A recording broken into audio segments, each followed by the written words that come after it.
Good morning everyone, কেমন আছেন আপনারা সবাই? আশা করি অনেক ভালো আছেন। সকাল সকালে আপনাদের স্বাগত জানাচ্ছি আবির চিন্তন ব্লগে। এইটা আমার হয়তো ফার্স্ট টাইম অন স্ক্রিনে কথা বলা, তাই না? এর আগে যতগুলো ব্লগই আমি করেছি সবগুলো কিন্তু ব্যাকগ্রাউন্ডে ভয়েস ওভার। সকালটা শুরু হলো ঠিক এভাবেই। শীতের দিনে তো সকালবেলা ঘুম থেকে উঠতে উঠতেই প্রায় 8টা পেরিয়ে যায়। ঘুম থেকে উঠে দেখলাম যে পুকুর পাড়ে রোদ চলে এসছে, তাই একদম সোজা চলে এলাম রোদের কাছে। শীতকালে মোটামুটি রোদ পোহানো মাস্ট। এরপরে ছিল সকালের ব্রেকফাস্ট, আর ব্রেকফাস্টে ম্যাগি উইন্টারে একদম পুরো বেস্ট কম্বো। খাওয়া দাওয়াটা আগে করে নিই। খাওয়া দাওয়া শেষ করে একবার বাজার যেতে হয়েছিল, কারণ বাড়িতে সবজি তেমন কিছু ছিল না। মা বললো যে একবার বাজার থেকে ঘুরে আয়। ওই জন্য বললাম যে ঠিক আছে, তাহলে আমি সবজিগুলো নিয়ে আসি। ও বাবা, যা সবজি কিনে এনেছে মা তাতেই বলে যে ওকে এরপর থেকে টাকা কম দিতে হবে, কারণ যা পারিস তাই নিয়ে চলে আসিস। দাঁড়ান, এইগুলোকে আগে সবগুলোকে ঢেলে দিই। ঢেলে তো দেখলাম মোটামুটি এক গোছা সবজি নিয়ে এসেছি, যদিও এগুলোর ভিতরে ম্যাক্সিমাম সবজি আমি নিজে খাই।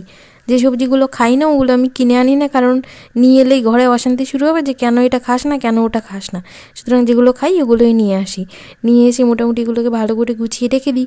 আর এখন যেহেতু শীতকাল, তো ফ্রিজের তো প্রয়োজন নেই, ফ্রিজটা চলছে, তাও কিন্তু ওগুলোকে বাইরে গুছিয়ে রাখা যাবে মোটামুটি। কাজ শেষ করে বসেই ছিলাম, পাশের বাড়ি দিদা এসে বলল যে দাদুর প্রেশারটা চেক করে দে। আমি তো এই যন্ত্রমন্ত্র নিয়ে চলে গেলাম ওনাদের বাড়ি। ফিরে এসে কাজ ছিল আমার গিমা শাকগুলো বেছে দেওয়া, কারণ এইগুলো আমি বাজার থেকে কিনে নিয়ে এসেছি। সুতরাং এগুলো গুছিয়ে রাখার দায়িত্বও আমারই।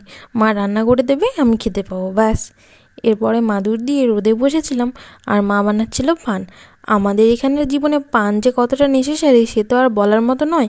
ঘরে যেই আসে তাকে পান দিতেই হয়। আর একজন দাদু এসে বসেছিল পান খাবে বলে। মা ওই জন্যই বললো যে তাহলে সারাদিনের পানগুলো একসাথে বানিয়ে নিই। আমি বলি, বাবা যে হারে পান খাচ্ছ এতে আর দাঁতগুলো বেঁচে থাকবে? বলে এত কিছু তো হচ্ছে, পান খেলে আর কী বা ক্ষতি হবে? আমি বলি হ্যাঁ, সেটাও ঠিক। মায়ের সাথে বসে বসে এমনি গল্পও করছিলাম। পাশের বাড়িতে একটা বৌদি দেখে, হঠাৎ করে দেখি ওর বেবিকে নিয়ে বাইরে ঘুরে বেড়াচ্ছিল। আমি বললাম যে ওকে একবার নিয়ে এসো, অনেকক্ষণ দেখিনি ওকে, একটু দিয়ে যাও। এই যে মহাপ্রভু এসে জোগাড় হলেন। ওর নাম হচ্ছে গোবিন্দ। বেটা প্রথম প্রথম আমাকে দেখে খুব ভয় পেত, এমনি কান্নাকাটি করতো দেখলেই।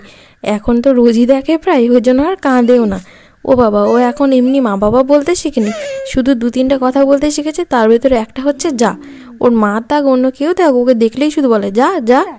একটু বসে বসে কাঁদছিল মা, তাই বললো দাঁড়া, ওর একটা ঝুমঝুমে আছে ওটাই ওকে দিয়ে দিই। ওইটা বাজাচ্ছিল আর তাতা বলতে বেশ আওয়াজও করছিল। ও তো খেলনাটা নিয়ে বসে খেলেই যাচ্ছিল। আর মা আমি কথা বলছিলাম যে এই ভিডিওগুলো যদি পুগু দেখে তাহলে কিন্তু খুব রাগ করবে। ওর খেলনাগুলো আমরা যেই আসে বাচ্চাগুলো খেলাধুলো করে, তারপরে সব গোছগাছ করে রেখে দিই, কারণ ওর সেই গোটা খেলনা হোক বা ভাঙা খেলনা ওর ঠিক দরকার পড়ে, এলেই খুঁজে ওকে দিতেই হবে। এরপরে খাওয়া দাওয়া করে স্নান টান সেরে আবার চলে এসলাম রোদে বসার জন্য, কারণ স্নান করার পরে যে হারে ঠান্ডা বাতাস দিচ্ছে। শীতকাল মানেই পুরো বাগান জুড়ে একদম কালারিং কালারিং ফুলের দল। আমাদের ঘরে বেশ কটা ফুল হয়েছে। এই জবা ফুলটাও মুদি এবারে কিনে দিয়ে গেছে। আর এই ফুলটা না কাছ থেকে দেখলে এত সুন্দর লাগে, কালারটা যেমন সুন্দর দেখতে, কি সুন্দর না? যদি এটা নাম জানি না, একটা সাদা একটা পার্পল কালারের হয়। এদিকে মন্দির লাগছে, বাঁকুড়া থেকে এই গাছটা নিয়ে এসেছিলাম, হেনার গাছ। এ বাবু বাড়েও না, কিছু হয়ও না। সাইডে একটা রঙ্গনের গাছ ছিল, বাবাকে বলেছিলাম, বাবা আবার রেগে ওটা কেটেও দিয়েছে।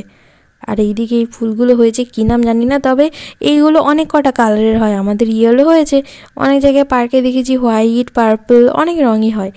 আর আমাদের বাগানে সবথেকে এখন এই যে এই গাছটি বাড়েও না। এ যে কবে ফুল ধরবে সে ভগবানই জানে, ধৈর্য আর কুলায় না। এরপরে খাওয়া দাওয়া শেষ করে চলে এলাম ঘুম দিতে। চলুন টাটা। আজকের ব্লগটা এমনি ছোট হলো, এখনই ছোট ব্লগগুলোই আসবে। টাটা, ভালো থাকবেন সবাই।